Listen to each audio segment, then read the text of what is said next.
તમને શું લાગે છે આ બિસ્કિટ આ પેપરમાં જે સ્ક્વેર કટ કરેલો છે એમાંથી નીકળી જશે આસાનીથી?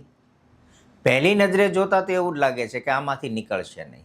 કાં તો આપણે બિસ્કિટના ટુકડા કરવા પડશે અથવા તો આ પેપરનો જે સ્ક્વેર છે એને કોઈ પણ જગ્યાએથી વધારે ફાડવો પડશે. અલગ રીતે બધી જ રીતે કોશિશ કરવી જોઈએ. કઈ રીતે નીકળશે વિચારો જરા. કોશિશ કરો અલગ રીતે કે કઈ રીતે આ પેપરનો જે સ્ક્વેર કટ છે એમાંથી આ બિસ્કિટ કાઢીએ. જુઓ, જીવનમાં પણ કંઈક આવું જ હોય છે કે પરિસ્થિતિઓ તકલીફો ઘણી બધી રીતે આવશે, પણ જ્યારે તમે એને think out of the box એટલે કે થોડુંક અલગ રીતે વિચારશો એટલે ઉપાય મળશે. જેમ કે અહીંયા પણ જુઓ, પેપરને આપણે થોડું અલગ રીતે વિચારીએ, અલગ રીતે ફોલ્ડ કરીએ એટલે બિસ્કિટ જો એમાંથી નીકળી જાય છે. જીવનમાં સમસ્યાઓનો પણ આવું જ છે. સમસ્યાઓ તો દરેક પગલે આવશે જ.